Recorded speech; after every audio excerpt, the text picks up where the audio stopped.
तो इसी से अब हमारी टॉप स्टोरी भी जुड़ती है सदीक। वक्त कम है चुके, तो मैं पहले आपसे ही बात कर लूँगा, फिर आरफीन की तरफ जाएंगे कि ये लॉन्ग मार्च चला जा रहा है और ये जो जिस तरह एहतजाज हो रहा है ये कब तक जारी रह सकता है। लोग भी परेशान हैं। इमरान खान साहब ने मंगल को कॉल दी।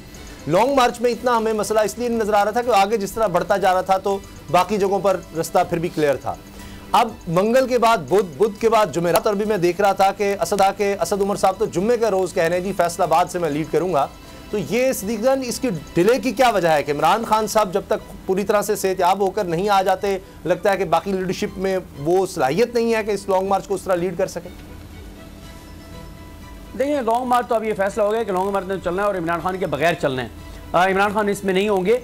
जो डिले की आपने बात की ना, जाहिर है अब आगे तंजीमात को ज़रा मुख्तलिफ अंदाज में तैयारियां कर रही हैं, क्योंकि अब चैलेंज होगा कि इमरान खान नहीं होंगे। दूसरा ये जो डिले की वजह ये बन रही है कि अब जो है वो 7 दीगर शहरों से भी लॉन्ग मार्च को शुरू किया जा रहा है। अब असल जिस दिन ये फैसलाबाद निकलेगा, जिस दिन KPK निकलेगा, वो असल वो दिन होगा जब लॉन्ग मार्च का आगाज हो रहा होगा। क्योंकि अब तक तो यह है कि इमरान खान जिस शहर में जाते थे उस शहर के मकामी लोग निकलते थे। अब ये होने जा रहा है कि अब फाइनली KPK से और फैसलाबाद से, मुख्तलिफ इलाकों से लोग वो निकलेंगे जो जिस दिन निकलेंगे वो उसके बाद इस्लामाबाद तक आएंगे और इस्लामाबाद में जो इमरान खान उनको आगे हिदायत देंगे। जो लोग बैठना चाहेंगे वो बैठेंगे, अगर इमरान खान बिठाना चाहते हैं, जो वापस आना चाहेंगे वो जाएंगे। लेकिन अब प्रैक्टिकली लॉन्ग मार्च शुरू होने जा रहा है जब फैसलाबाद और KPK के लोग निकलेंगे इस्लामाबाद की तरफ, क्योंकि वो लोग होंगे जो जब घरों से निकलेंगे, गाड़ियों में बैठेंगे तो उनको इस्लामाबाद तक आना है। इससे पहले जब ये वजीराबाद तक लॉन्ग मार्च हुआ है उसमें मकामी लोग निकलते थे और उनको मकामी लोगों को निकाला जाता था। इर्द गिर्द के कस्बे, देहात, तहसीलात, अजला, शहर, उन लोगों को लाया जाता था। वहां पे वो आते थे, साथ चलते थे 8-10 किलोमीटर। इमरान खान साहब खिताब करते थे, वो खिताब सुनते थे 2-3 मकामात पर और घरों को चले जाते थे।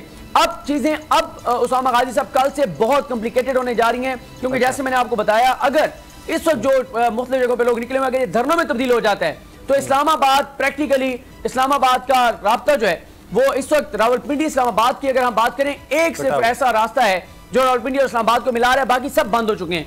अगर वो एक भी बंद हो जाता है तो ग्राउंड के ऊपर रावलपिंडी इस्लामाबाद का रास्ता कट जाएगा। और जो तहरीक इंसाफ इसको हिकमत अमली बनाने जा रही है कि इस्लामाबाद के एंट्री पॉइंट्स के ऊपर धरने दे दिए जाएं, अगर वो ऐसे धरने दे देते हैं, राब्ता मुनक़ता हो जाता है, तो आपके शहर इक़्तिदार का राब्ता ही शुरू से मुनक़ता हो जाएगा। फिर इधर से पुलिस शेलिंग करेगी कि इस्लामाबाद की उधर जो एरिया है जो KPK की साइड पे है, जो पंजाब की साइड पे है, ये सारा तो एक अजीब सी सूरत हाल जो है तो मुल्क के अंदर ग्राउंड के ऊपर होगी। और यहाँ पर ये भी मैं आपको बताता चलूँ कि वो जो खतरा टल गया था कि कोई और इमरजेंसी लग सकती है या कोई और ऐसी चीज हो सकती है, सिस्टम डीरेल हो सकता है, मुझे दोबारा वो खतरा जो है वो शुरू होता हुआ नजर आ रहा है।